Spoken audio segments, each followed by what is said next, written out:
Hello guys! Good morning! For today's video, magluluto ako ng chicken barbecue.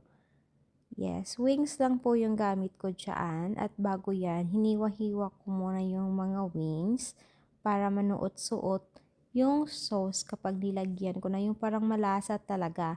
At medyo maaga pa yan ginawa ko kasi para mag-marinate muna yung chicken sa sauce niya.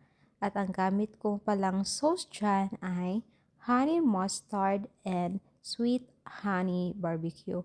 Alam nyo guys, try nyo, maghanap kayo, try nyo i-combine yung dalawa. Sobrang sarap niya ng pag makombine mo talaga. Ang sarap ng pagkatimpla nila sa sauce na yan.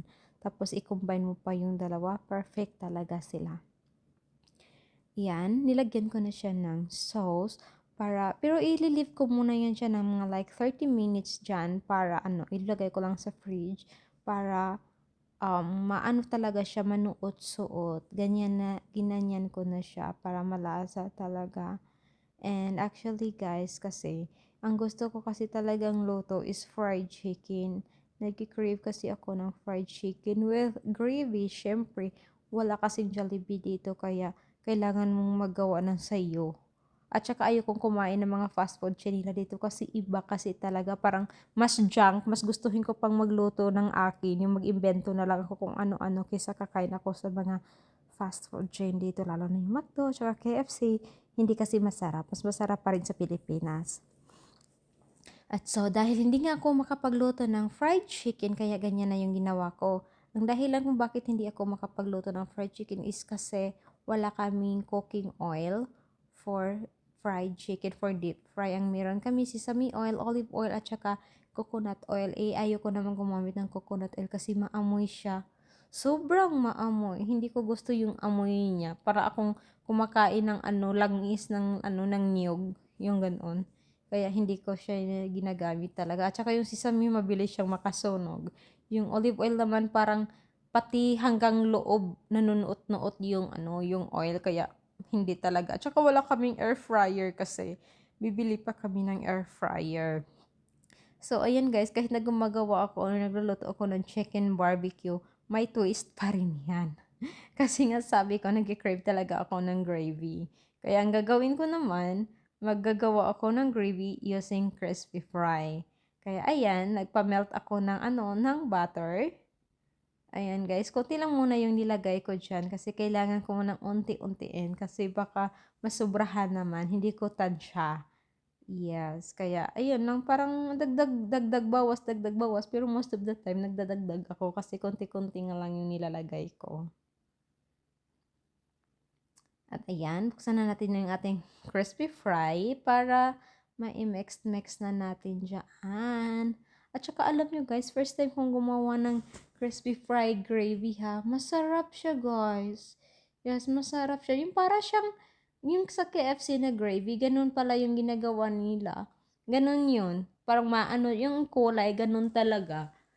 Masarap naman siya, pero at syempre masarap yung gawa ko kasi alam ko malinis at saka alam ko kung anong ginagawa ko. Ayan guys, nagdagdag ako ulit dyan ng butter at saka crispy fry. Tapos naglagay ako ng tubig. At saka yung paglagay ng tubig, paunti-unti lang din yung lagay ko. Kasi ayoko yung malapot. Ayoko rin ng sobrang labnaw.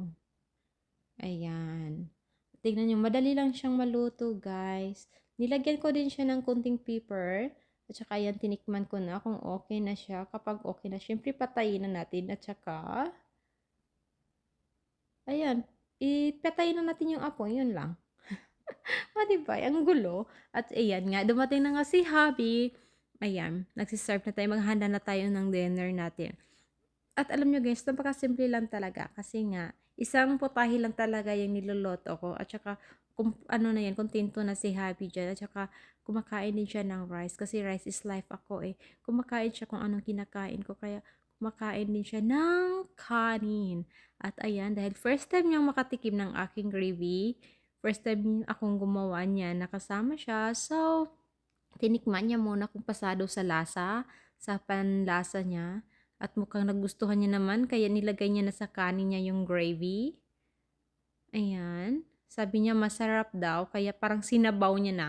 Tingnan niyo guys, ganyan yung ginagawa niya. Masarap daw kasi yung gravy. Subukan niyo din. For sure na subukan niyo na kasi mga Pinoy tayo, 'di ba? At saka ako naman. At saka sobrang tuwa ko kasi nga lahat ng luto ko ngayon nagugustuhan niya. At sabi niya, nung matikman niya yung gravy, masarap daw. Combination ng barbecue chicken. Parang perfect daw talaga. Kaya sobrang saya ko naman. Kasi yun lang naman magpapasaya sa atin kapag nagustuhan ng asawa natin yung mga niluluto natin para sa kanila or para sa atin, sa ating buong pamilya.